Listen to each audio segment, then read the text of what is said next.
du Togo n'est pas Ferdinand. Le problème du...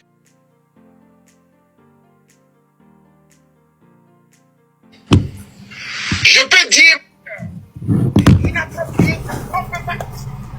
Inapproprié, on ne peut pas aller de l'avant. On a laissé carrément fort l'Assemblée. Et on est en train de se taper dessus. Celui-là est France-africain, celui-là ne l'est pas, ainsi de suite, ainsi de suite, ainsi de suite. J'ai voulu rétablir la vérité. Oui, il a été à Abuja. Oui. Une émotion intense nous étreint des années durant. Nous l'avons voulu de toute notre volonté, de toutes nos forces. Aucun sacrifice ne nous a paru trop grand pour y parvenir.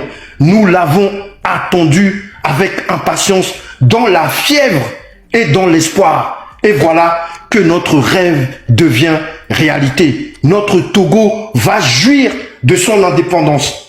Je dois rappeler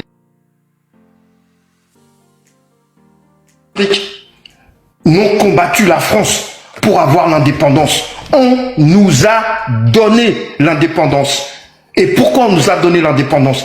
On nous a fait signer des accords. Il faut rappeler que dans ces 14 pays à l'époque, il n'y avait pas de président africain.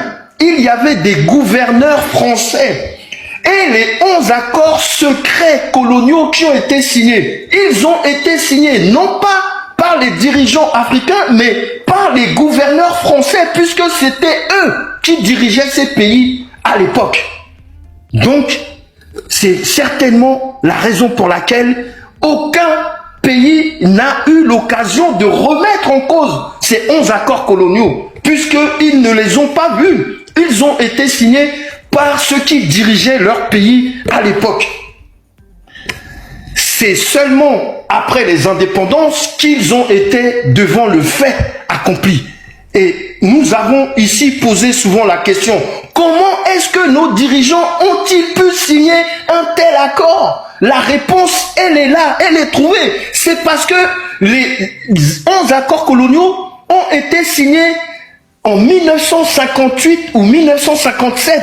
Or, les pays ont accédé à l'indépendance entre 1960 et 1963. C'est-à-dire que les accords ont été signés bien avant. Mais ça, je vais apporter un éclaircissement là-bas.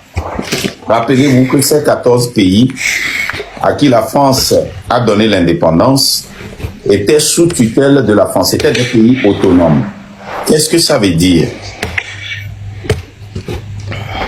Vous faites votre décision, mais vous passez par nous. Et la personne qui nous représente, c'est le gouverneur.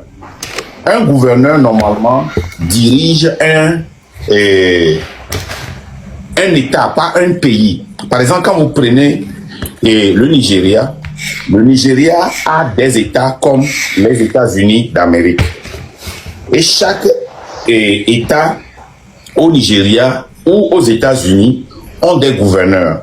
Ces gouverneurs sont autonomes, font des lois dans leur pays, mais la loi qui préside tout est dans leur État, mais la loi qui préside tout le pays, c'est la loi fédérale. Et pour tous ces 14 pays étaient comme des États de la France. Des territoires. Ouais, bon, je veux, parce que nous sommes dans un temps contemporain maintenant, je veux ramener ça ici. Tu sais comment moi j'explique les gens? Parce que les gens... Vas-y, Foma, vas-y. C'est un territoire, c'est l'histoire, mais je veux essayer d'illustrer ça dans aujourd'hui pour que les gens puissent comprendre. Ok? Donc, c'est ça.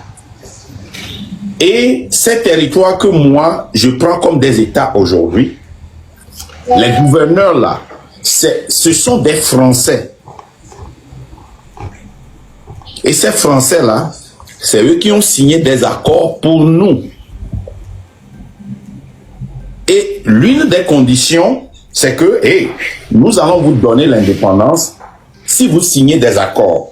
Les gouverneurs ont dit oui, nous voulons l'indépendance. Mais ces gouverneurs, après avoir dit oui, ils sont repartis en France, dans leur pays. Vous voyez, non? Donc, c'est eux qui ont signé ces accords. Maintenant, c'est aussi un avantage pour nous aujourd'hui pour lutter contre la France-Afrique.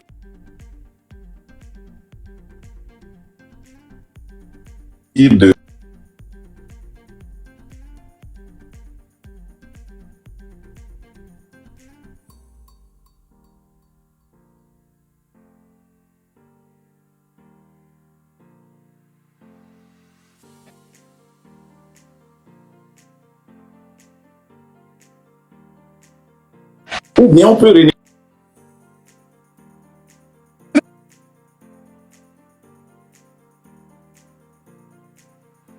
vous passer le que c'est Eyadema et quelques militaires qui sont rentrés de la guerre d'Algérie et d'Indochine qui ont participé à sa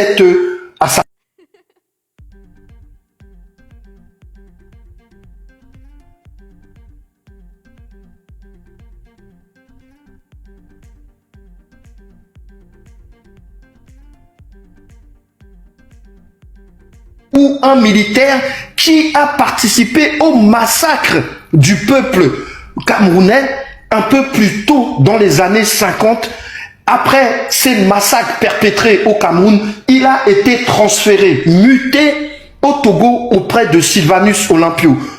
Fort de ces éléments, nous pouvons penser qu'à ce moment-là, précisément, la France pensait déjà à éliminer Sylvanus Olympio, raison pour laquelle ils ont mis comme chef de sécurité ce Georges Métrier. Je vais aller directement sur l'organisation de la France-Afrique, notamment par le biais de l'armée et comment est-ce qu'il contrôle et maîtrise tout un pays. Peut-être Foccart n'a-t-il pas voulu la mort d'Olympio. Jacques Foccart est le monsieur Afrique de Général de Gaulle, c'est lui qui gère tout le système de la France-Afrique dans ces 14 pays. Il est en relation directe avec chaque président à chaque fois que c'est nécessaire. Peut-être Foccart n'a-t-il pas voulu la mort d'Olympio, mais seulement son renversement. L'allégation d'Adewi, un des protagonistes de l'assassinat, sur le prix du sang promis à Eyadema par Métrier ne signifie pas certitude. Si elle est vraie, Métrier pourrait avoir par vengeance outrepassé les ordres de Paris. Elle est peut-être fausse. Dans les deux cas, Eyadema semble avoir eu l'éclair d'intuition qui a fait sa carrière. Tenir la France en un crime dont elle serait complice. L'éclair des balles, cela expliquerait, s'il est exact, le propos que lui aurait lancé le général de Gaulle lors de leur première rencontre à l'Élysée en septembre 1967.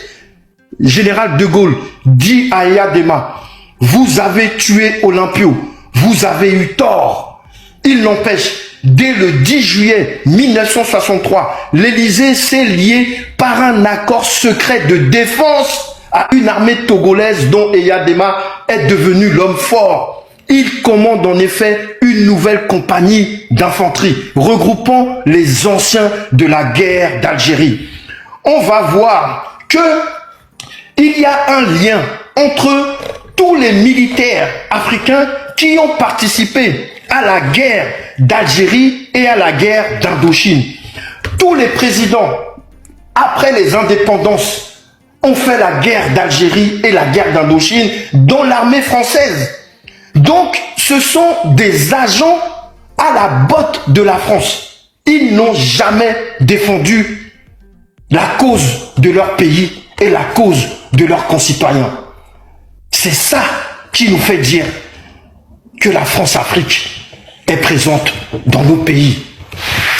Le trop faible et trop civil Grunitzky ne fait pas le poids. Début 1967, Eyadema décide de le renverser avec le feu vert de Paris. Il choisit pour ce faire la date du 13 janvier, anniversaire de l'assassinat d'Olympio. Voilà la main de la France. Ils ont voulu effacer la date de la mort de Sylvanus Olympio. C'est pour ça qu'ils ont choisi la date du 13 janvier 1967 pour dire que c'est à cette date-là que Eyadema est arrivé au pouvoir et effacé que cette date-là, en réalité, est la mort de Sylvanus Olympio pour que les Togolais ne se souviennent jamais de Sylvanus Olympio, mais qu'ils se souviennent au contraire de l'arrivée au pouvoir de Eyadema Yassimbe. Ça, c'est la main de la France-Afrique, définitivement. Tout va baigner avec ce chef d'État galonné, parce que joue en permanence chez l'ancien sous-officier de l'armée française une profonde francophonie, un patriotisme français, pourrait-on dire, s'extasie Jacques Foccart. Donc Jacques Foccart, qui est le monsieur Afrique de général de Gaulle, dit que le général Eyadema est un francophile, un patriote français. Comment est-ce que c'est possible qu'un Togolais puisse être considéré plus comme un patriote français qu'un patriote togolais? C'est décadent. Je vais passer et aller un peu plus loin et arriver au rôle de l'armée française en Afrique.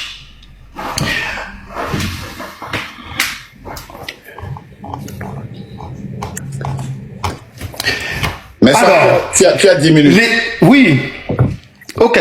Les formidables fortunes de Félix Houphouët-Boigny et d'Albert Bernard Bongo sont connus. Leur rôle d'agent d'influence également.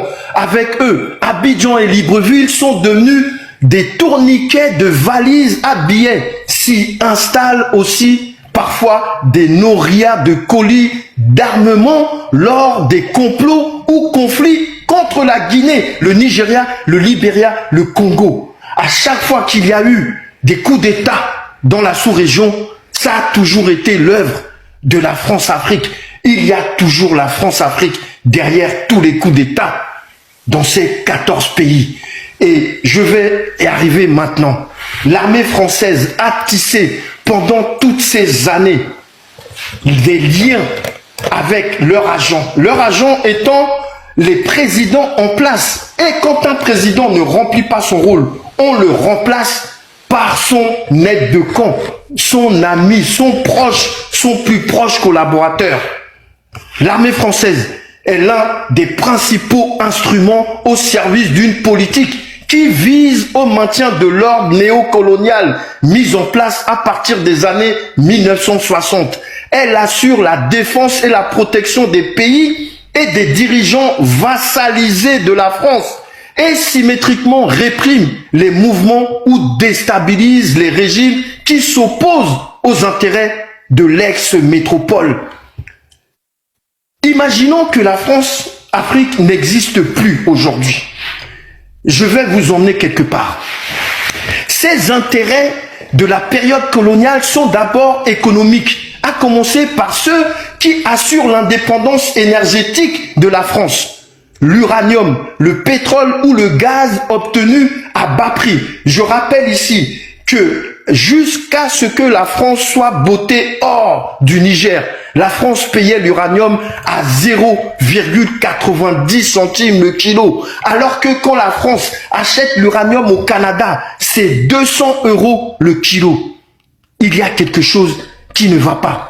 Nous avons toujours défendu des intérêts économiques français en même temps qu'on défendait, si vous voulez, la liberté d'expression des Africains, affirme cyniquement M. Robert, responsable du service Afrique du SDEG.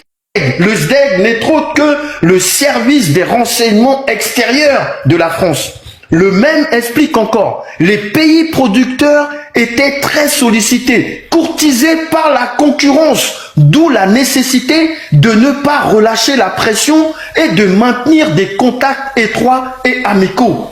Nous sommes pendant la guerre froide entre les États-Unis et l'URSS. Et la France avait peur que l'URSS rentre dans son pré gardé. C'est pour ça qu'il a militarisé tous ces pays pour défendre ses intérêts. La France a un seul but, par la présence des bases militaires et des militaires français, c'est défendre ses intérêts avant tout et non pas défendre les peuples. Ça, c'est une vérité indubitable. Je continue. Ceci constitue notamment un réservoir de voix à l'ONU. Oui, parce que après la Seconde Guerre mondiale, comme la France avait ses 14 pays, ils ont obtenu d'être un membre permanent aux Nations Unies. Grâce à ces 14 pays, la France a la voix des 14 pays à chaque fois qu'elle vote. À chaque fois qu'elle vote, c'est ces 14 pays qui lui permettent de rayonner à l'international. Et justifie de fait peut-être plus encore que la possession de la bombe atomique qui est de plus en plus répandue, le privilège d'un poste de membre permanent au Conseil de sécurité disposant d'un droit de veto. Au plan idéologique, cette obsession de la grandeur de la France qui doit maintenant son rang a constitué une constante des présidents de la Ve République depuis le général de Gaulle et constitue une thématique relativement consensuelle. Au sein des courants politiques parlementaires, j'en appelle à ceux qui auront après moi la charge des affaires du pays. La France ne serait plus tout à fait elle-même aux yeux du monde si elle renonçait à être présente en Afrique. Ça, c'est François Mitterrand qui dit ça en 1994 lors du sommet de la France-Afrique, de son dernier sommet en 1994 au mois de novembre à Biarritz. Le programme du RPR à la même période mettait en garde contre le risque de se condamner d'une manière irréversible au cloaque des puissances moyennes. L'idée défendue par Mesmer en son temps, selon laquelle un pays qui possède des bases militaires est une grande puissance, semble toujours d'actualité. Un pays qui possède des bases militaires à l'extérieur est reconnu comme une grande puissance. Et la France a toujours été reconnue comme une grande puissance parce que dans ces 14 pays, elle avait des bases militaires, elle avait le contrôle sur l'économie, sur la politique, sur la justice, sur la santé, sur l'éducation de ces 14 pays. On n'est pas souverain quand on ne contrôle pas sa politique, son armée et sa justice. Et c'est le cas encore aujourd'hui.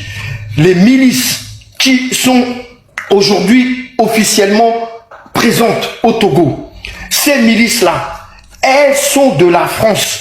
Pourquoi? Parce que c'est comme ça que la France combattait pendant la guerre d'Indochine et pendant la guerre d'Algérie. C'était des milices. Pourquoi? Parce qu'ils avaient affaire non pas à des armées professionnelles, mais à des paysans. Et les paysans, comment s'organisent-ils? Ils se débrouillent avec les moyens.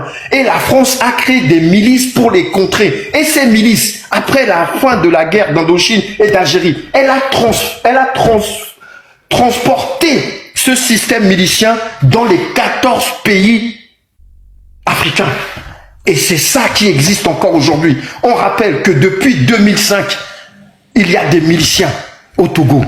L'Afrique constitue également depuis le début de la période coloniale un lieu d'expérimentation des armes et des doctrines militaires. L'une des raisons qui explique la continuation de la guerre d'Algérie malgré la conversion de De Gaulle à l'idée d'indépendance. C'est la volonté d'obtenir des garanties concernant la poursuite des essais nucléaires. On rappelle que à cette période-là, la France faisait des essais nucléaires dans le désert. Et je vous donne une info. Ils mettaient des nègres à côté des bombes qui explosaient pour voir comment est-ce que ça faisait sur l'être humain. C'était des Noirs, nos parents, nos grands-parents, qui ont été assassinés par la France-Afrique. Ça, c'est la vérité. Les accords militaires. Oui. On va raccourcir. Je veux que tu essaies de connecter la France à l'économie togolaise. Je finis sur 4-5 lignes pour les accords militaires. On nous dit aux indépendances, la partie officielle de la politique de la France en direction de ses anciennes colonies est nommée coopération. bientôt organisée par un ministère du même nom et s'applique à des domaines très divers comme l'économie, la justice, l'administratif, l'éducatif et la santé, etc., etc. Les coopérants sont omniprésents à tous les échelons des nouveaux États, prolongeant l'administration coloniale et pour certains d'entre eux, dirigeant réellement le pays. Dans ce dispositif, la coopération militaire occupe une place particulière. Elle est régie par un certain nombre d'accords qui légalisent le maintien des bases militaires françaises en Afrique, servant de prétexte à certaines interventions et maintiennent sous tutelle les armées et les politiques de défense des États indépendants. Les premiers accords sont contractés au moment des indépendances, parfois même avant que ces dernières soient proclamées. Voilà ce qu'on disait tout à l'heure, c'est-à-dire que les accords militaires, les accords coloniaux, pour certains, ont été signés avant même qu'on donne l'indépendance à ces pays-là. Parce que la France savait qu'elle allait donner l'indépendance. Ils ont trouvé un système pour maintenir ces pays sous leur contrôle. Et quoi de mieux que les 11 accords secrets coloniaux. Merci, Faumarc. Merci beaucoup. Messan, est-ce que tu as la liste des présidents, ceux qui ont assassiné les présidents et qui ont pris le pouvoir et qui se sont transformés en dictature? Ils sont là, tous. Est-ce que tu peux les lister en Ils ne disparaîtront jamais. Est-ce que tu peux les lister en une minute où est-ce qu'ils ont fait leur formation et comment est-ce qu'ils ont servi rapidement en 30 secondes ou bien une minute? Tout à fait. Alors, ouais, ça c'est les interventions militaires, les chefs d'État qui ont été détrônés par les autres accords là. Ok, voilà, c'est là. Ok, les accords de défense.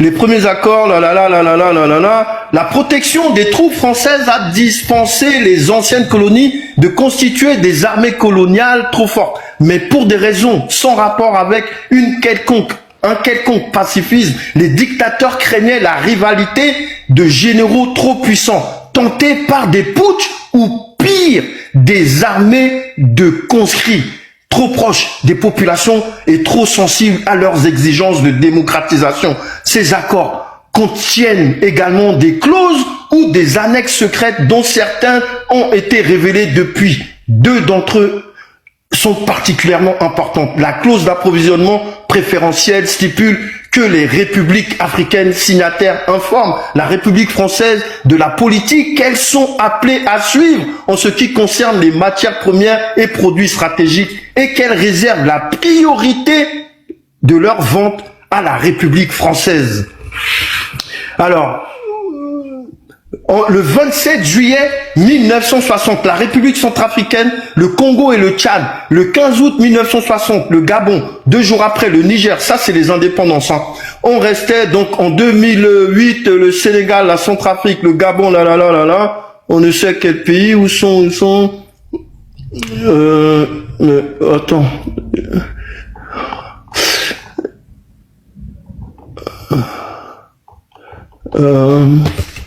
Oh bah je trouve plus.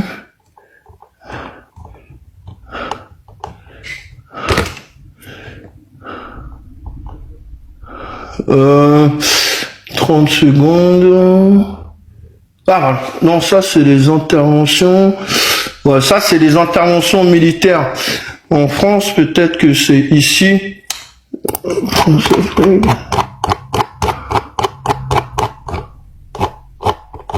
Non, ça c'est le bien. Non, normalement c'est là.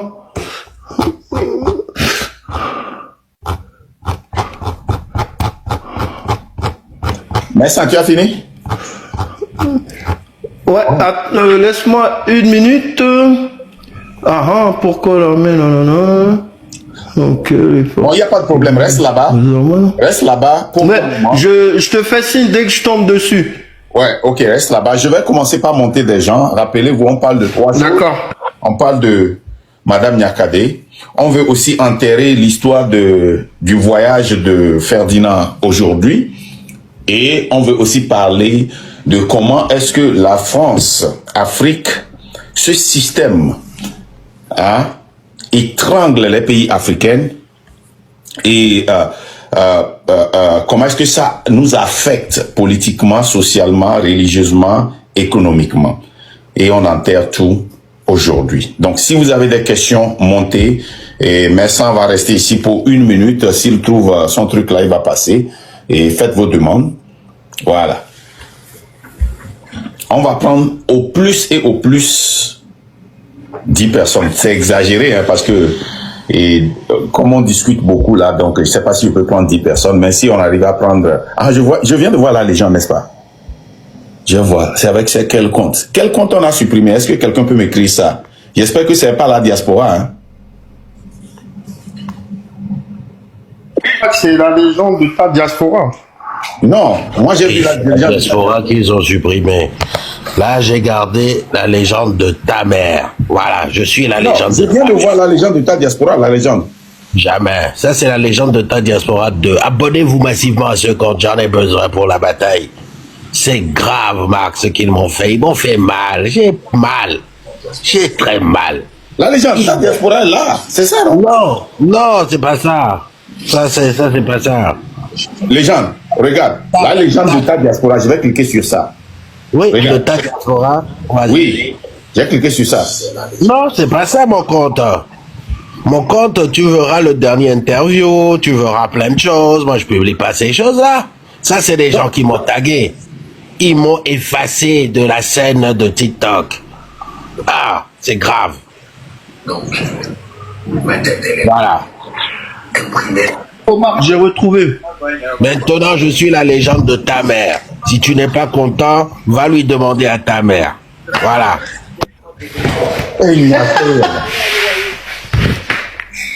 J'ai trouvé les différents coups d'État qu'il y a eu. Ok, vas-y rapidement et puis on va prendre... Donc, les gars, abonnez à la légende, même si la légende ne dit rien. Citons donc les principaux putschs qu'il y a eu dans ces 14 pays sous l'hégémonie de la France. En Tunisie, avant de progresser au sein de l'appareil sécuritaire de son pays, le futur dictateur Zine El Abidine Ben Ali, on rappelle qu'il a été renversé en 2011 lors du printemps arabe en Tunisie, a commencé sa carrière militaire à Saint-Cyr, puis à l'école d'application de l'artillerie de Chalon-sur-Marne. Il a ensuite poursuivi sa formation aux États-Unis, notamment à l'école supérieure de renseignement et de sécurité. Le colonel Ould Taya, qui règne de 1984 à 2005 sur la Mauritanie, est stagiaire de l'école supérieure de guerre de 1974 à 1975 avant de devenir chef d'état-major adjoint dans son pays. Au Mali, le général dictateur Moussa Traoré, qui a renversé Modibo Keïta en 1968, a commencé sa formation à l'école des enfants de troupe, puis à l'école préparatoire des officiers d'outre-mer avant de revenir comme aspirant au pays en 1961. Le colonel Amadou Toumani Touré, qui le renverse en 1991, est un ancien parachutiste formé au Centre national d'entraînement commando et passé par l'école supérieure de guerre à Paris en 1989-1990. Il dirigeait la garde présidentielle au moment du putsch. Il a ensuite remis le pouvoir aux civils en 1992 avant de revenir démocratiquement au pouvoir en 2002 et de s'y maintenir un peu moins démocratiquement jusqu'à aujourd'hui. Enfin, jusqu'aux années 2010, je crois. Au Niger, le lieutenant-colonel Seni Kounché, qui renverse Amani Diori en 1974 pour diriger le pays d'une main de fer jusqu'à sa mort en 1987, a été formé à l'école des enfants de troupe à Saint-Louis avant de participer à la guerre d'Indochine, puis à la guerre d'Algérie. Il suit l'école de formation des officiers à Paris et devient sous-officier des forces armées nigériennes en 1965, puis chef d'état-major en 1973. Le colonel Ibrahim Baré Manaï Sarra, qui renverse en 1996 Mahaman Ousmane, élu en 1993, a suivi une formation militaire à Madagascar puis en France avant de diriger la garde présidentielle de 1986 à 1987. Il est attaché militaire à l'ambassade de Niger à Paris. En 1994-95, il effectue un stage au collège interarmée de défense à Paris avant d'être nommé en mars 95 chef d'état-major de l'armée nigérienne, le chef de la garde présidentielle qui lui succède après son assassinat en 1999. Daouda Malam Wanké a reçu une formation dans les écoles d'application d'artillerie à Draguignan et d'infanterie à Montpellier entre 1983 et 1990. Bref, tous ces chefs d'État, les uns après les autres, ont tous servi à un moment ou à un autre de leur carrière dans l'armée française, là où ils ont été formés. Parce que c'est ça la France-Afrique. Elle forme les futurs dirigeants de nos pays pour s'assurer qu'ils suivront ce que eux, ils décident. Pour le Tchad, on n'a pas retrouvé d'itinéraire précis du général Félix Maloum, chef d'état-major de 75 à 79, mais il ne fait guère de doute qu'il a dû faire ses classes dans l'armée française, de même que Hissène Habré, qui a renversé Goukouni Wedei en 1982 et saigné son pays jusqu'en 1990. Hissène Habré serait un ancien agent des services secrets français, Idriss Déby, qui l'a renversé en 1990 et s'éternise jusqu'en 2022, je crois, au pouvoir, est passé par l'école supérieure de guerre interarmée en 1986-1987 avant de devenir le conseiller militaire d'Hissène Habré. Exactement comme Blaise Compaoré et Thomas Sankara. Voilà la France-Afrique. Quand il te met à la tête du pays, tu as tout intérêt à te méfier de celui qui est à côté de toi. Et c'est pour ça que Eyadema, il assassinait tous ses proches parce qu'il avait peur que eux, à leur tour, l'assassinent pour prendre sa place. C'est rempli de meurtres dans les placards de Eyadema parce qu'il connaissait bien le système de la France-Afrique. Tous ceux que je viens de vous citer, ils ont tous été renversés par des proches, des gens avec qui ils mangeaient, des gens avec qui ils passaient leur temps. Mais c'est quoi cette mentalité? C'est ça, les traîtres. Il y en a beaucoup trop en Afrique.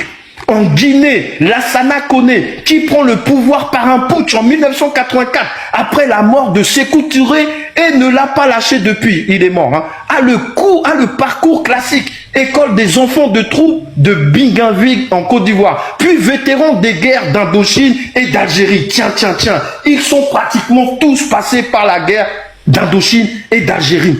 Il ne suivra toutefois pas de stage militaire en France par la suite, en raison des ruptures diplomatiques entre la Guinée et la France sous Sékou Touré. En Côte d'Ivoire, le général Robert Gueye, qui a renversé Bédié en 1999, est un ancien de Saint-Cyr et de l'école de guerre, bien connu du sérail militaire tricolore, comme de nombreux autres officiers importants de Côte d'Ivoire. Au Burkina, le colonel Sangoulé Lamizana, qui prend le pouvoir après un soulèvement populaire qui a conduit à la démission de Maurice Yameogo en 1966, est un ancien élève de l'école des officiers africains à Saint-Louis. Il est incorporé le 18 janvier 1936 dans l'armée française comme tirailleur sénégalais. Il gravit les différents grades de l'armée française au parcours similaire.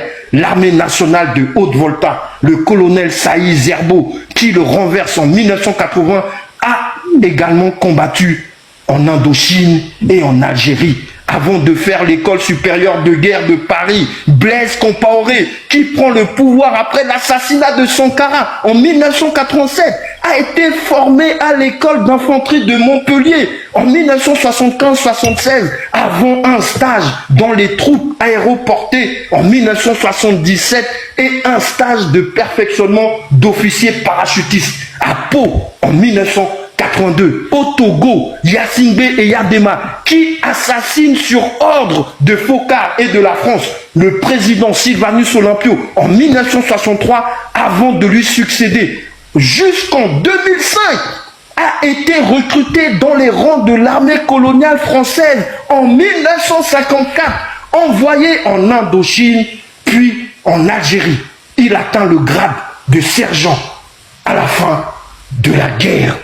Au Bénin, Mathieu Kérékou, au pouvoir de 1972 à 1991, puis de 1996 à 2005, a été formé au sein des enfants de troupes, puis après un passage dans différents pays africains, a ensuite été formé à Fréjus, Saint-Maxence, à Montpellier. Voilà la vérité. La France s'est toujours évertuée à former les futurs dirigeants de ces colonies.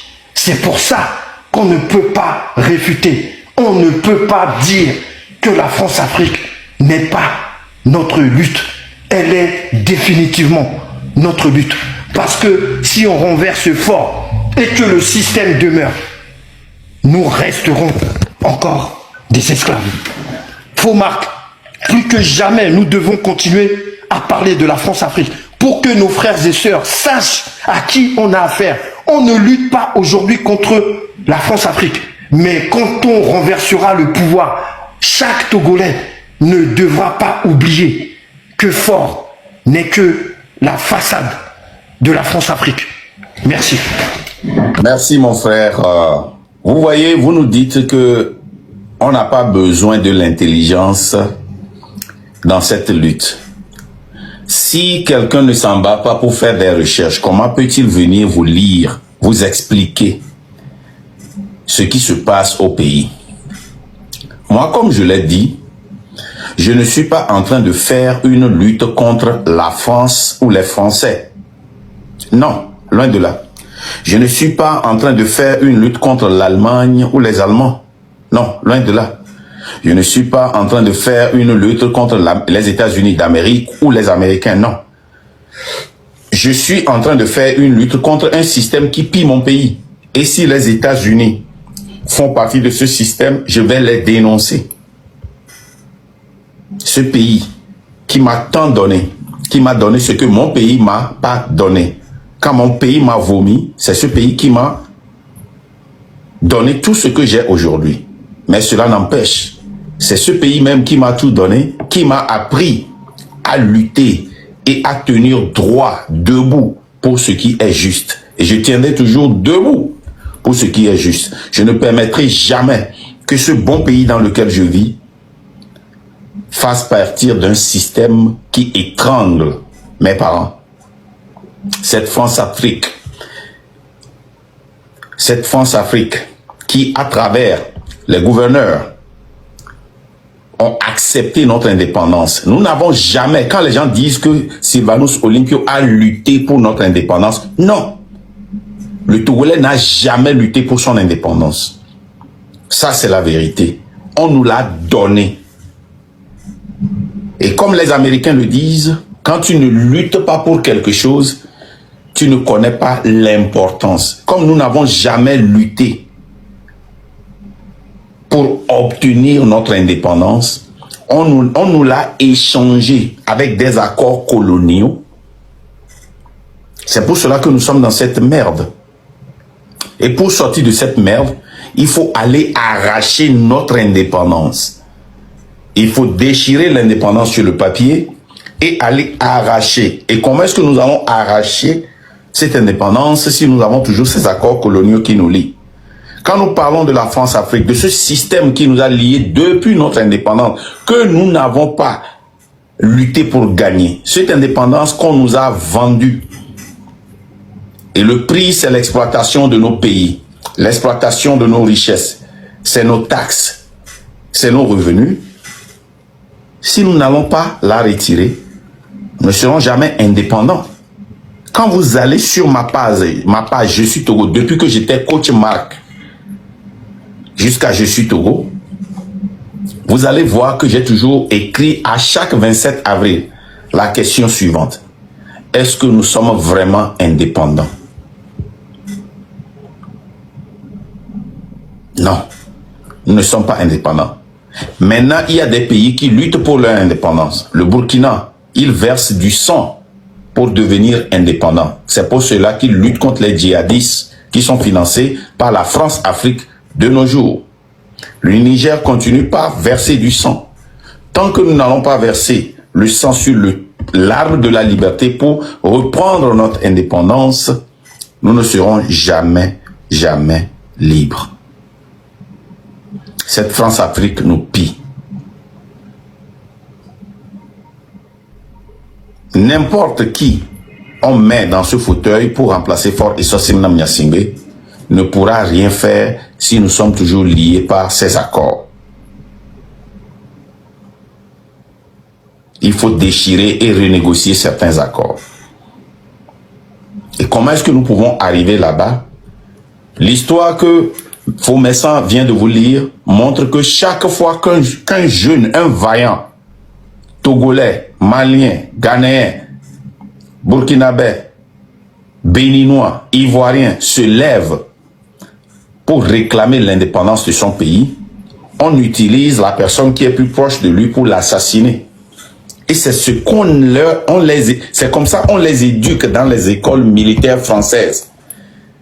Ils s'en vont comme des Togolais et reviennent comme des Français pour protéger l'intérêt des Français. Et quel est le prix? Une bonne vie, la protection.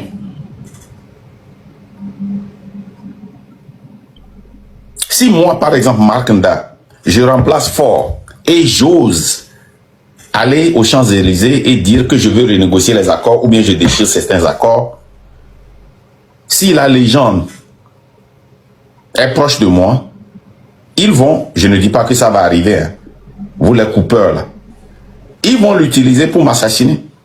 Si c'est faux, mais qui est proche de moi, ils vont l'utiliser pour m'assassiner. Si la légende remplace Faure Essossim Nyasingbe, et moi je suis son numéro 2, et que la légende ose attaquer les accords coloniaux, la France-Afrique, ils vont l'assassiner. Mais comment est-ce que la légende peut être protégée s'il est au pouvoir? Comment est-ce que qui que ce soit remplace Faure peut avoir le courage, peut être forcé à négocier ces accords ou à couper ces accords coloniaux? C'est quand le peuple devient son bouclier. La France n'a peur d'aucun gouvernement en Afrique, mais la France a peur, et quand je dis la France, comprenez la France-Afrique. Ok?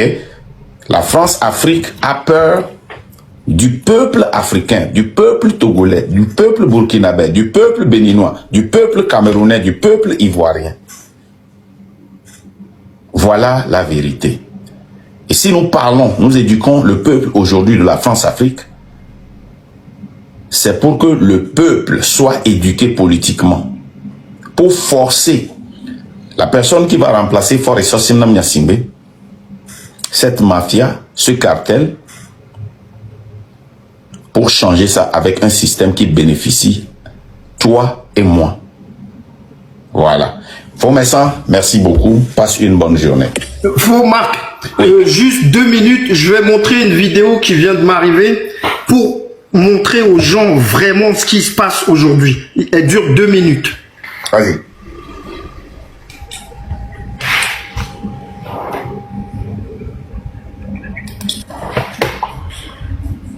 Tout d'abord, vous connaissez le gars là, non? C'est le gars africain que vous connaissez. On fabrique là-bas. Pause. Oui, oui. Montre son visage, je veux dire c'est lui qu'il est. Le gars là, c'est un Togolais. Hein. Il parle de tous les pays, mais il ne parle jamais du Togo. Il parle de tous les pays. C'est le papa de son nom. Il accuse la France. Écoutez bien.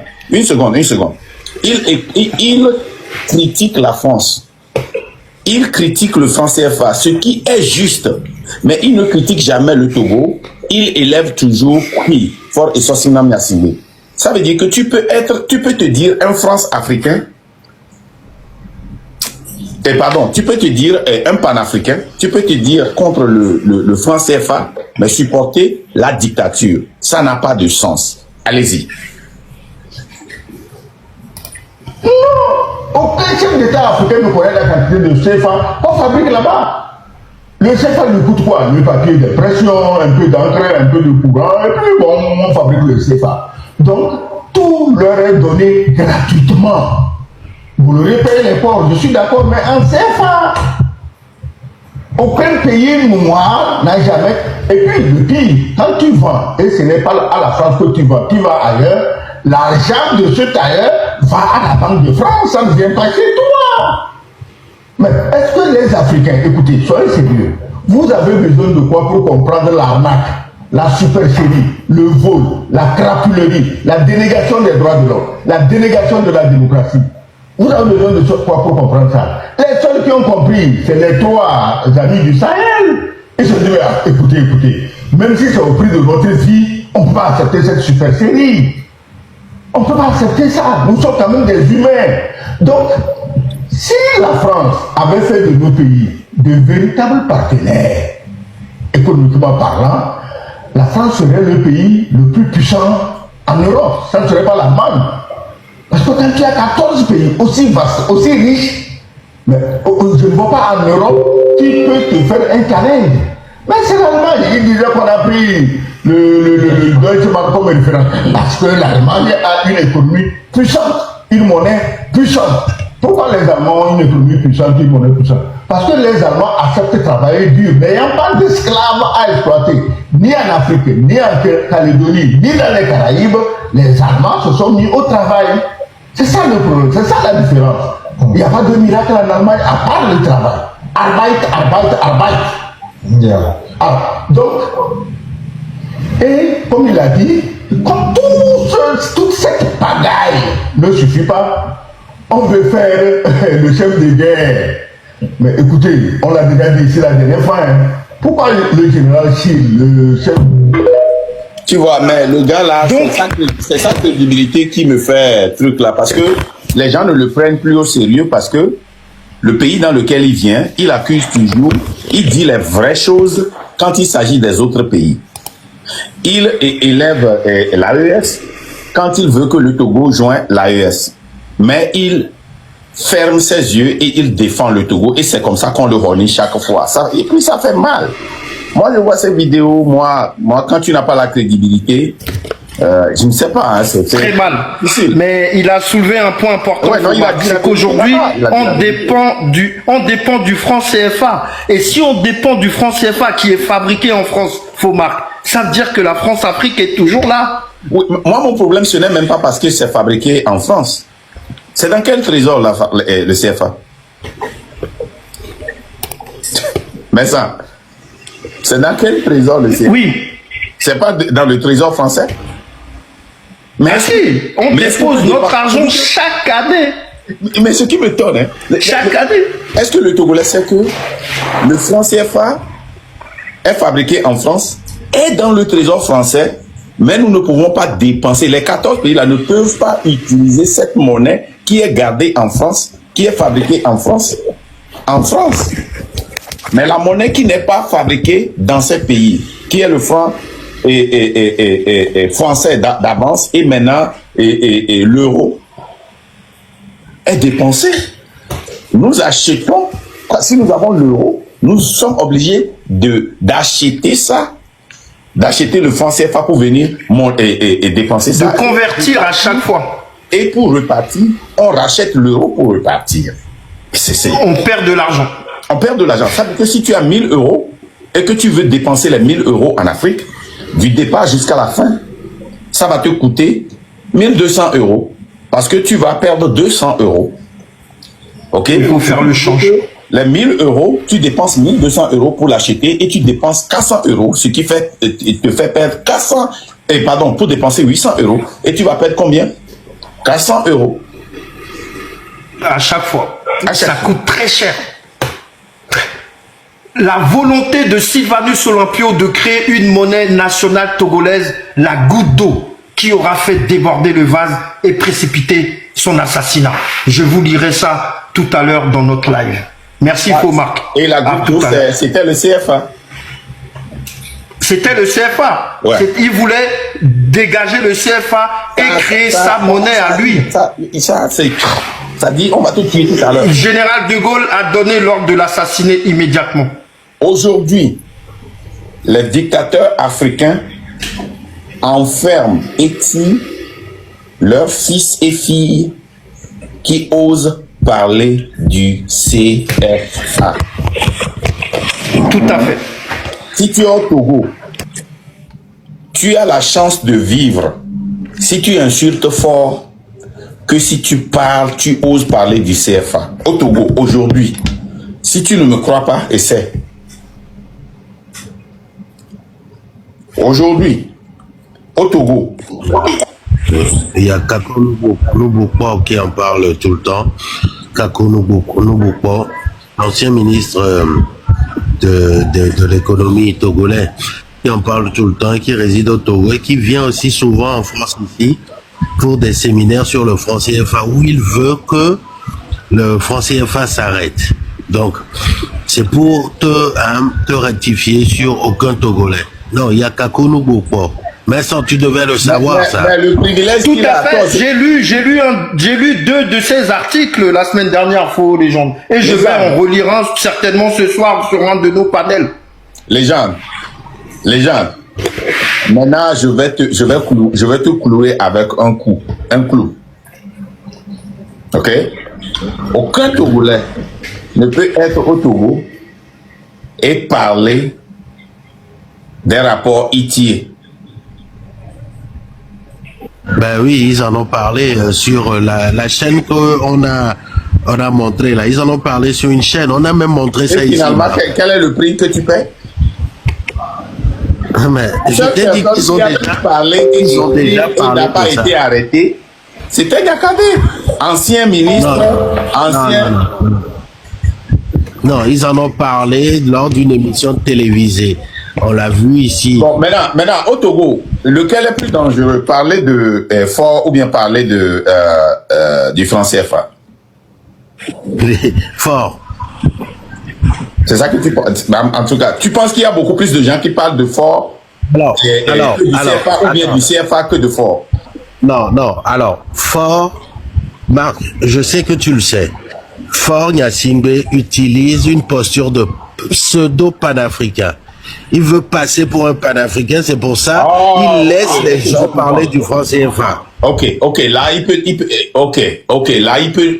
il peut donner un laisser-passer aux gens. Ok. Comme tu peux parler de l'AES au Togo. Ok, je vois là où tu vas. Là tu as raison. Là j'ai tort. Ok, you're right.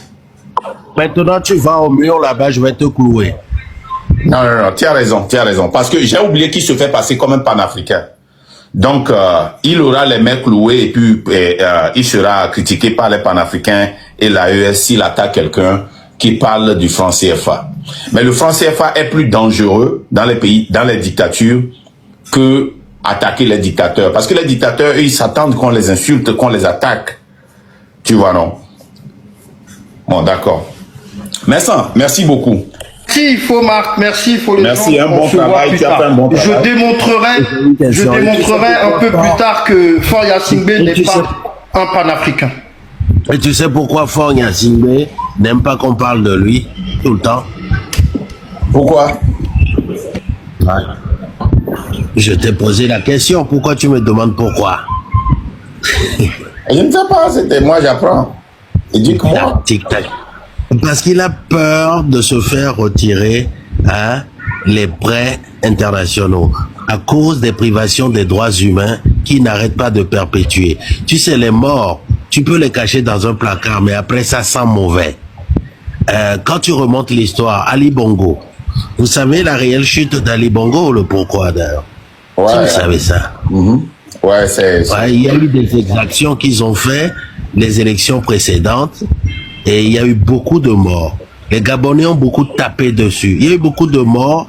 Ils ont caché des corps. Ils sont partis même chercher des corps de la morgue pour les enterrer nuitamment. Ils ont essayé d'effacer ce crime contre l'humanité.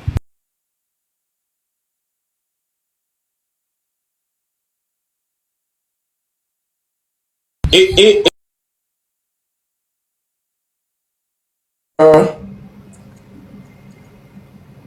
qu'on l'enlève, il parle de la France-Afrique, hein? Un coup d'état, un coup de palais. Est-ce qu'on dit un coup d'état de palais ou bien un coup de palais? Révolution de palais. Une révolution de palais, ok. À vous les Français là. Une révolution de palais. Donc la France a vu que le gars là, hein, donc je vais le remplacer par quelqu'un que le peuple aime et qui va travailler pour nous. Rapidement, on le remplace par son cousin. Et c'est de ça qu'on a peur au Togo. Une révolution de palais où on va remplacer Faure Essosimna Gnassingbé par un autre militaire ou bien quelqu'un que nous allons accepter, mais qui va travailler pour la France. C'est ça, c'est la raison pour laquelle nous sommes en train d'éduquer le peuple sur ce que c'est que la France-Afrique. Quels sont leurs intérêts et pourquoi ils ont intérêt si ils savent, si le peuple se lève aujourd'hui et ils voient que Faure va tomber, ils vont tout faire pour vouloir remplacer Faure avec quelqu'un qui va leur dire oui maître. Ça c'est inévitable. Mais si le peuple togolais est éduqué sur ce que c'est que la France-Afrique, comment est-ce que notre économie fonctionne, là, le peuple va dire non, comme au Burkina. Aujourd'hui, les Gabonais n'arrivent pas à dire non. Ils crient sur les réseaux, ils font des marches, ils font des protestations dans, comment l'appelle-t-on, la diaspora. Mais, quel est leur ennemi? C'est des frères et sœurs qui ont lutté avec eux qui disent, mais donnez-lui la chance. Donnez-lui 5 ans, donnez-lui. Il a acheté, et comment l'appelle-t-on, les voitures de ramassage d'ordures. Il a fait ceci, donnons-lui du temps. Au moins, lui, il fait quelque chose que Ali Bongo n'a pas fait.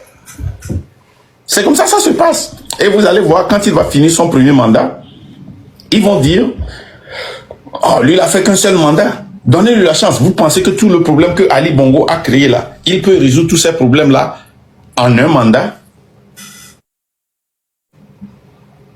Et maintenant, qu'est-ce qu'il fait? Dans n'importe quel pays, si tu es un xénophobe, il y aura un groupe de personnes qui va t'aimer.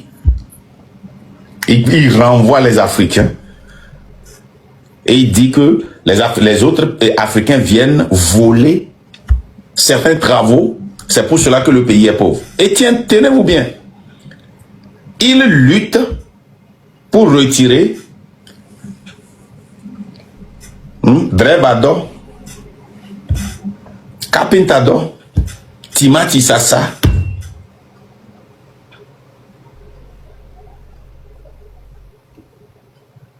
et les blancs là ont toujours leur boulot, leur industrie. Mais les malhonnêtes intellectuels au Gabon, ils applaudissent. Ils applaudissent. Regardez la Guinée-Conakry. Regardez le Sénégal. La population est divisée. Il y a une forte chance que le président sortant aux prochaines élections remporte au Sénégal. Il y a une forte chance que le président de la Côte d'Ivoire retienne son pouvoir. Et ça fera combien d'années? C'est ça. Donc la légende, je ne sais pas si tu as quelque chose à ajouter avant qu'on ne monte les gens. J'ai pas grande chose. Abonnez-vous à ce compte. Oh, depuis là, vous n'êtes pas abonné à ce compte. Vous ne verrez plus le compte La Légende de ta diaspora. Hein. Tu dois m'éduquer sur ça, parce que moi, je ne comprends rien. Je vais dans la diaspora, je vois ton compte et je vois tes vidéos. Non. Ça, c'est des gens qui m'ont tagué, qui ont tagué La Légende de ta diaspora dans certaines de leurs vidéos. Mais tu ne verras plus le compte, la légende de ta diaspora. Le compte même, tu vas plus le voir. Voilà. Sinon, il m'a dit... Oh! Voilà. Et maintenant, quand je suis allé parmi ceux que je follow, tu es devenu Voilà. user 044 112 457 Voilà. 907. Voilà. Bon, je suis mort enterré dans le game. Des bandits comme ça, Waouh. Ok. ils vont lire là. Abonnez-vous à ce compte-là. Les gars, donnons la force à la légende, s'il vous plaît. Les gars. Hein? Donnez la force à la légende. Sinon, il ne peut pas opérer, hein, il ne peut pas être opératif, hein, sincèrement. Il a besoin d'au moins. Tu as combien d'abonnés là-bas? 1000 seulement. Oh! Ça n'atteint même pas 1000. Non, de l'autre côté, j'avais 36 000. C'est grave, ils vont m'empêcher de dormir cette nuit. Oh, tu vas dormir, il n'y a pas de problème. Le problème du Togo n'est pas Ferdinand. Le problème du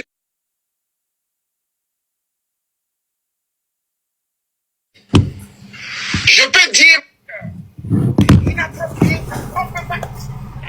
inapproprié, on ne peut pas aller de l'avant. On a laissé carrément fort la Simé et on est en train de se taper dessus. Celui-là est France-africain, celui-là ne l'est pas, ainsi de suite, ainsi de suite, ainsi de suite. J'ai voulu rétablir la vérité. Oui, il a été à Abuja. Oui, c'était pour voir Bouhari. Oui, ils n'ont pas pu voir Bouhari.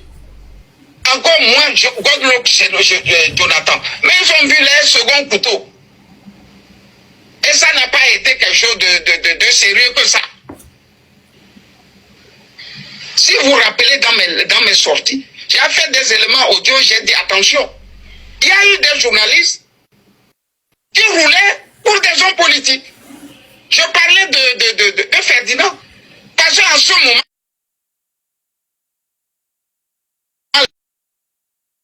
qui va être Premier ministre du Togo? D'autant plus que ce qui a partagé, on ne l'a pas encore devant nous. C'est le pouvoir. Vous n'avez pas encore le pouvoir, chacun dit, bon, moi je vais amener celui-là, moi je vais amener celle-là. Voilà, j'ai voulu rétablir la vérité. Cessez de vous battre, ça ne sert à rien. Cessez de vous humilier, ça ne sert à rien. Cessez de vous insulter, ça ne sert à rien.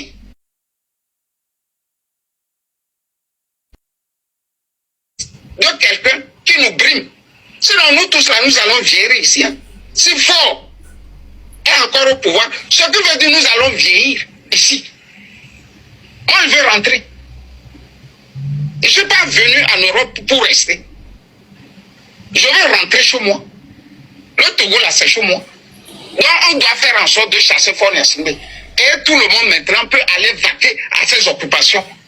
Mieux servir le Togo avec l'expérience qu'il a acquis chez les Blancs. Heureusement, nous tous, on vit chez les Blancs.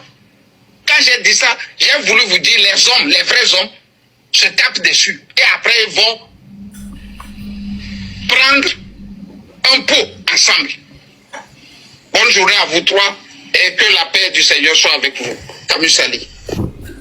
Donc, c'est ça. Et quand j'ai joué ça, j'ai voulu présenter mes excuses parce que l'année que j'ai donnée n'était pas vraie. Donc, c'est ma faute. Je prends cette responsabilité, mais je tiens debout sur tout ce que j'ai dit. Et rappelez-vous que je le disais pour expliquer quelque chose, la relation qui existe entre Ferdinand et M. Bokor et Feu Agba Bertin. Et j'ai toujours démontré ça quand Ferdinand avait été l'objet de la présentation sur son panel du MNL. Et je l'ai critiqué publiquement. J'ai ouvert de live quand il faisait cela directement. Et moi, quand il était sorti et quand j'ai vu qu'il dénonçait, moi, ce qu'il faisait allait dans mon camp. Donc moi, malgré que j'avais les informations dans le passé, mais j'ai pensé... Et puis, il y a une petite correction aussi. Camus Ali dit qu'ils ont vu seulement la deuxième ligne de la présidence, c'est-à-dire ils n'ont pas vu le président. Moi, ma source me dit qu'ils ont rencontré le président. Ferdinand a dit dans son live le dimanche passé qu'il a rencontré le président. Donc, si il s'avère que j'avais tort et que c'est après qu'il a profité pour rencontrer le président pour ses parrains, et je l'ai dit, j'ai dit que effectivement il n'a pas de force, que s'il a pu aller voir le président ou bien il a pu aller dans cette réunion pour insister que Bokor soit président, pour demander qu'il soit président, et c'est à cause de Bokor et de Agba Bertin. Donc j'ose croire que ce débat est clos, et le dernier que je vais jouer c'est sur nos manifestations, et pour aussi appuyer ce que je disais depuis sur les manifestations. Alors,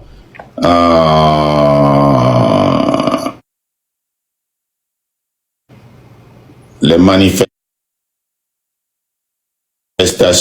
où est ça?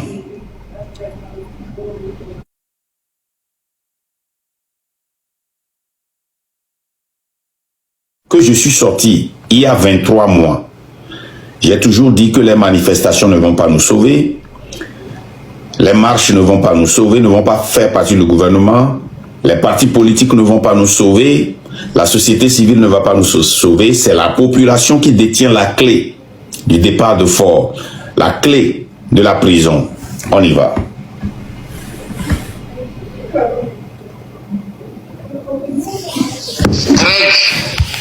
Les manifestations ont leurs limites. Manifester a toujours eu une limite. Et les manifestations n'ont jamais changé les peuples. Ça n'a jamais fait tomber une dictature.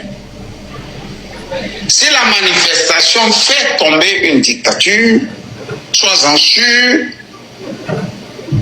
que la révolution qui va succéder à la manifestation va se solder par le vol de la révolution. Marcher dans les rues, crier à Hu et à Dia que celui-là ou celle-là est un dictateur, celle-là est un voleur, ça ne peut plus nous amener à un changement en profondeur du Togo. Ici et là les exemples. Greg, si tu as regardé le film de Thierry Michel, ce cinéaste belge qui a retracé la vie de Mobutu dans un film, oh, combien monumental. Mobutu, roi du Zaïre. Cherche à regarder ce film. Tu comprendras que les manifestations ont leurs limites. Et les manifestations n'ont jamais donné du tournis à un dictateur. Parce que le dictateur, à la fin, est toujours gagnant des manifestations. Ça lui permet d'abord de consolider son pouvoir et ensuite de rectifier les têtes pensantes des manifestations. Un officier togolais m'a raconté comment il y a eu toujours des remous, des révoltes au sein de l'armée togolaise. Mais on a toujours pris soin de les affecter. Dans le silence, après qu'ils aient été affectés, on va maintenant les cueillir les uns après les autres pour leur faire la fête. Idem pour les peuples aussi. Si les manifestations pouvaient changer les dictateurs, pouvaient faire tomber les dictateurs, c'est quoi? de mémoire, les Congolais n'allaient pas avoir un dictateur là-bas. Je vis en Europe et j'ai toujours eu la chance de voir la furie des Congolais, quand ils manifestent contre leur dictateur, que ce soit avec Mobutu, ou que ce soit avec Kabila fils, les Congolais ne manifestent pas comme nous manifestons. Ils cassent tout. Ils débarquent à leur ambassade et puis ils bousillent tout aussi. Ils s'assiedent dans l'ambassade. Et puis ils damnent l'ambassadeur et ses collaborateurs. C'est comme ça que nous on connaît les Congolais. Mais ça n'a jamais fait tomber le dictateur du côté de Kinshasa. Greg, où nous avons marché ici, il n'y a pas ce que les Togolais n'ont pas fait. Hein. La première vague qui a quitté le Togo et qui est rentrée en Allemagne, en Belgique, en France, je parle de la vague des années 90. On a beaucoup fait. Mais ça n'a rien donné à la fin. Ce qui veut dire que ce ne sont pas les manifestations qui vont faire tomber Faure Gnassingbé. C'est un constat placide, froid, que je te fais. Le dictateur sait qu'il est dictateur. Le dictateur sait qu'il est un voleur. Le dictateur sait qu'il tue. Le dictateur sait qu'il s'est entouré de 1001 femmes. Mais sur vos pancartes, vous lui dites: tu es un dictateur, tu es un voleur, tu es un violeur, tu es un corrompu. Mais lui-même sait qu'il est comme ça. Mais à partir du moment que vous le lui rappelez ce qu'il est, ça le dit rien. C'est quand on te dit tu es méchant, tu as tué, et que tu n'as pas fait ça, que tu es étonné et tu te dis: mais dis donc, qu'est-ce qui se passe avec moi? Donc je suis méchant, les gens ne le... Et moi-même je ne le sais pas. Là tu commences à prendre conscience. Tu commences à prendre conscience. Greg, nous n'allons plus manifester. On va faire en sorte de l'affronter sur le terrain par une révolution. C'est la seule chose qui vaille. Au Burkina, moi, je n'ai pas vu les gens manifester. Les gens se sont révoltés. C'est la différence entre manifester et se révolter. Au Togo, en fait, nous manifestons. Nous ne nous révoltons pas. La révolution embrase tout. Elle essaie de remettre en cause l'ordre établi pour un nouveau départ. Alors que manifester veut dire aller dire son ras-le-bol.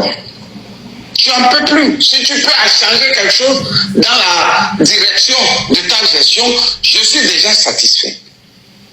C'est ce que nous faisons depuis 90. On ne s'est jamais révolté. On a toujours manifesté. Et elle tiendra encore si nous ne le mentons pas. Je dis, il faut mater la dictature togolaise dans l'œuf. Il faut l'écraser dans l'œuf. Et c'est ici que nous venons à la fameuse phrase de Lénine. Quand il fait le constat, Lénine ne s'en va pas se coucher. On ne s'en va pas boire la vodka.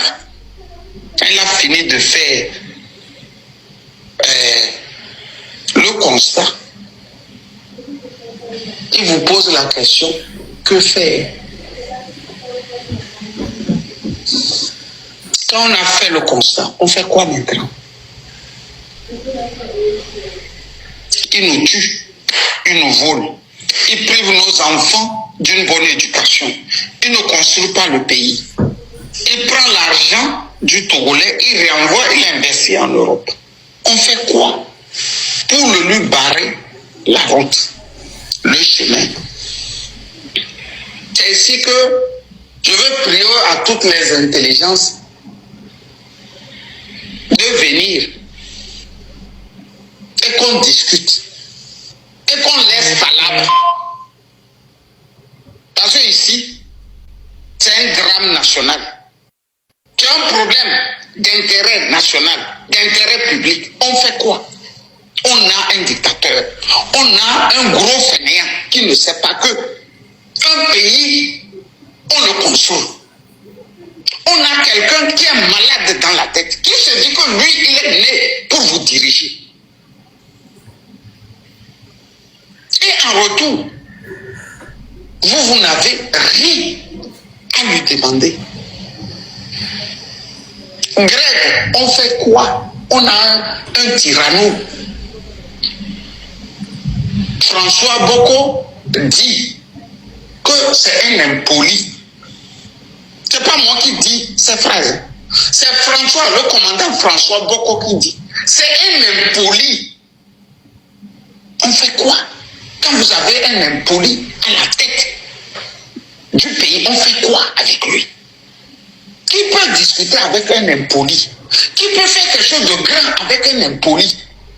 Voilà les questions qu'on doit se poser.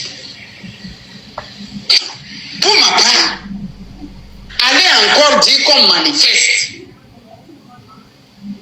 ça ne donnera rien.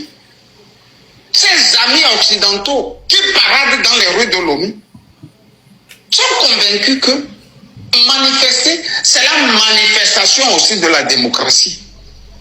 Alors que se révolter là, on sort dans le cadre ou du cadre de la démocratie. De deux choses. Manifester toujours, il va casser les pieds des gens qui manifestent. Il va prendre les têtes pensantes des manifestants, il va les jeter en prison ou se révolter et dire on ne veut plus le voir. Ça doit être le mot d'ordre. Le mot d'ordre ici, nous voulons qu'il parte. 5e République ou je ne sais quoi, 20e République ou 100e République, ce n'est plus le mot d'ordre. Le mot d'ordre, il n'a qu'à partir. C'est à ça que nous devrons nous atteler. Et appeler les énergies. Faire la différence entre manifester et se révolter. Au Népal, les gens se sont révoltés. Depuis que nous sommes en train de combattre les Nyassimi, nous manifestons. Il y a une différence. Quand vous vous révoltez, les deux camps sont menacés. Mais quand vous manifestez, c'est un seul camp qui est malmené. Quand vous vous révoltez là, à un moment, l'armée sait que le nombre va triompher. Mais quand vous manifestez, l'armée sait que ce sont ceux-là qui ont pensé manifestation qui vont payer sa cash.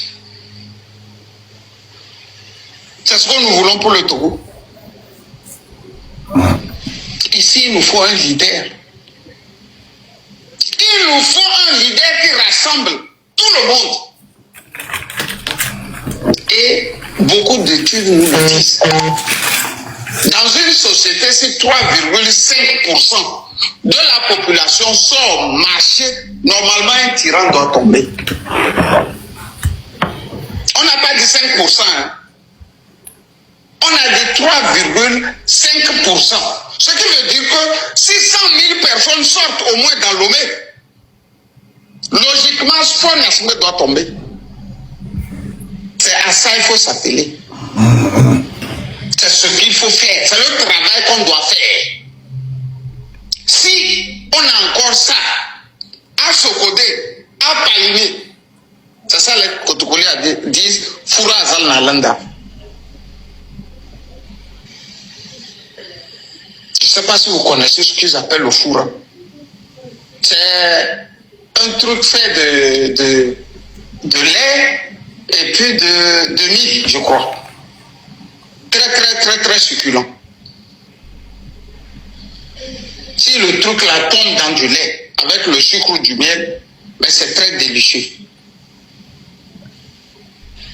on a encore un truc comme ça du côté de Palimé ou de Sokodé, Fourazal Nalanda. C'est à ce prix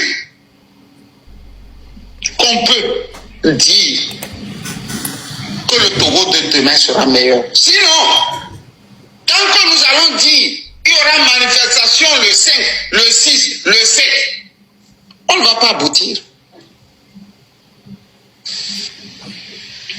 Je veux même que dans tout ce que les Togolais vont faire prochainement, qu'ils ne mettent plus le mot manifestation. Nous allons nous révolter. Nous allons nous révolter. Les mots aussi comptent ici. Ils ont leur sens. On ne peut pas passer 35 ans en marché à être en retour marqué et d'une manière cynique. L'Union européenne nous fait croire qu'elle a peur des Nyassingbe. Alors que c'est elle qui nourrit les Nyassingbe. Ce qui veut dire qu'entre les Nyassingbe et l'Union européenne, il y a une collision dangereuse, néfaste. Que faire? Sortez chers Togolais. Chacun n'a qu'à émettre son idée. Le petit noyau qui devrait conduire la révolte doit naître. On n'a pas d'autre choix. Le seul choix qui va ici, c'est se révolter. Se révolter, se révolter, se révolter. Quand j'ai dit ça, j'ai voulu souhaiter à chacune et à chacun de vous, Quand j'ai dit ça, un bon mardi de travail. Camille Sali. alors, merci les gars. Voilà les deux audios que je viens de jouer. Et sur l'audio de Ferdinand, comme je l'ai dit, il est allé pour représenter Boko et son parrain Boko et Agba Bertin. Et comme je l'ai dit, il a vraiment insisté dans leur réunion. Il a imposé le mot que Camus a utilisé. Que chose là soit Premier ministre si on gagne les élections. Et vous allez voir que, comme il a dit, si vous vous rappelez, dans l'histoire de Bojona, quand on avait arrêté Bojona, puisque Bojona et Boko sont ensemble comme ça, c'est Ferdinand qui l'avait défendu. On a vu la puissance et le travail que ça a donné. Donc Ferdinand l'a défendu, a défendu Bojona à cause de Agba Bertin, parce qu'ils sont très proches, c'est ses parrains. Et quand Agbeoume avait fait son truc de ministre, son cabinet de ministre, quand il avait gagné, il n'avait pas choisi Boko. Et le journal de Ferdinand et Ferdinand lui-même ne l'ont pas fait truc là. Donc c'est ce que j'avais dit, et moi je l'avais dit pour expliquer la relation qui se trouve entre Boko et Ferdinand. Je ne l'avais pas dit pour un caractère d'assassinat. C'est quelque chose que moi je pensais que tout le monde savait, parce que c'était dans les journaux, c'était sur Facebook, hein, et Camus Ali en avait parlé, et Joseph Takeli avait parlé de cela, ou bien il y a des journalistes qui avaient relayé. C'était, si tu étais dans la politique, c'était un polémique qui était là. C'est pour cela que quand je dis que Boko était le parrain de Ferdinand, je dis que Ferdinand lui-même il avait dit publiquement. Je l'ai toujours dit. Donc vous pouvez me crucifier parce que l'année que j'avais donnée, et je l'avais dit que c'était, je pensais que c'était 2017, 2018 ou 2019, je me rappelle pas sincèrement de la date. Vous voyez, non? Donc, je persiste et j'insiste sur ce que j'ai dit, et voilà. Maintenant, quand il s'agit des marches, je le dis, je persiste, j'ai été constant dès le début, depuis 23 mois. J'ai été constant. Seule une révolution peut libérer le Togo. Nous n'avons pas la clé de la prison. Une révolution populaire. Cette révolution, quand la population est émancipée politiquement, elle se lève sans que personne l'appelle. Et même si elle est émancipée, et si même les activistes vont faire vont être l'ingénieur de la révolution, comme ce qui s'est passé le 26, 27, 28. Nous devons être vraiment organisés. Et pour le cas du Togo, je sais que le Togo, le peuple togolais aura besoin de l'aide pour que nous ingénions cette révolution. Mais ce peuple doit être prêt. Il est temps qu'on cesse de lancer des dates pour des histoires que nous n'allons pas assumer, qui va nous affaiblir de jour au lendemain. Si nous reprenons dans ce sens, ce gouvernement qui avait toujours eu peur de nous, quand on a commencé ça, il y a de cela 23 mois, ils sauront que nous sommes sérieux et ils vont nous prendre au sérieux. Ils nous avaient pris au sérieux. Nous n'avons pas échoué. Nous devons apprendre de nos erreurs, faire une introspection, le retour sur soi de l'esprit pour penser ce qu'on avait déjà pensé, pour mener la lutte dans la bonne direction. Voilà. La légende, je ne sais pas si tu as quelque chose à ajouter, la légende a perdu son compte, la légende de la diaspora. Maintenant, c'est la légende de ta mère. Et c'est pour cela qu'il est ici. S'il vous plaît, show him love. Montrez-lui votre amour, montrez-lui votre reconnaissance. C'est la seule personne que nous n'arrivons pas à remercier.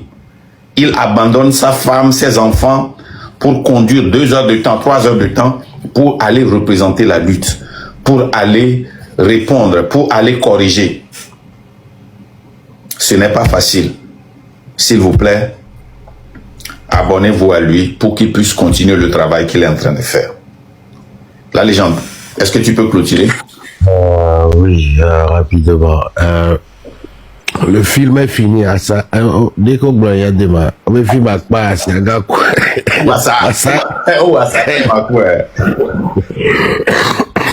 Merci encore à tout le monde d'être passé ce soir. Et puis, tu as le bon quoi. Et Ameko gain compte à midi ouais. Et on a urinoir to kudo wabe Bangladesh to comme on doit vivre. Ouais, révolution on va voir le Bangladesh, allez voir d'attitude voir. On les révolte mais on pas de révolution.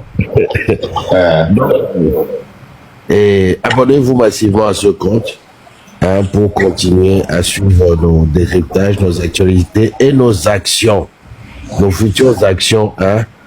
On l'a dit, pour soutenir les manifestations d'Allemagne, nous avons décalé, reporté nos événements sur Paris pour permettre à toutes les personnes qui sont en France d'aller assister sereinement à l'appel de la diaspora qu'on lance le 4 octobre, qu'ils lancent le 4 octobre 2025 à Berlin.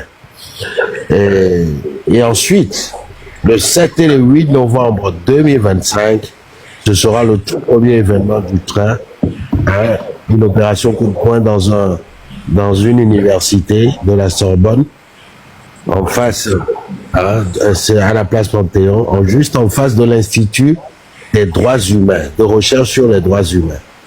Et ensuite, le lendemain, un forum sur les droits humains au Togo, avec Amnesty International, des activistes et des panélistes qui viendront nous prêter main forte dans ce combat. Je vous remercie. Merci à vous tous. Et je vais répondre à un message que j'ai reçu de la part de liveur du Train de la Liberté et Benem Diao Live Amanonamianonia. Je fais tout pour toujours avertir la légende parce que je sais que lui, il est plus rapide, il est plus proche de vous. Et peut-être la légende n'a pas eu le temps de venir vers vous. Je m'excuse beaucoup. S'il vous plaît, je sais que c'est Maman Le Temps qui va ouvrir de live tout à l'heure. Allez massivement. Nous allons continuer là-bas, mais ça va faire des développements là-bas. Il y a d'autres audios et vidéos qui vont être joués là-bas. Allez chez Maman Le Temps. Ou si c'est pas Le Temps, ce serait Il est temps ou bien et PowerPass qui va ouvrir son live. Allez, nous allons continuer la conscientisation, nous allons relayer la conscientisation. Et pour nos frères et sœurs qui sont découragés, nous devons nous devons réallumer le flambeau et repartir sur la base de 24 heures sur 24. 24 heures sur 24. C'est ça notre force et c'est ça cette force qui fait peur. Un live, 2 lives par jour ne peuvent pas le faire. Nous devons repartir sur la base et nous savons que certains de nos liveurs sont indisposés maintenant et s'il le faut. Nos frères et sœurs qui sont en prison, hein, et certains d'entre nous avions choisi et aussi avec leur accord de ne pas en parler et de travailler dans l'ombre pour leur cas. Donc si nous n'en parlons pas, c'est pas qu'on les a oubliés. Il est impossible que nous les oublions dans le train de la liberté. Donc un coucou à tous nos frères, les combattants de la lutte qui sont en prison, tous ceux qui ont été arrêtés, tous les activistes, un coucou à vous. Passez une bonne journée. À plus.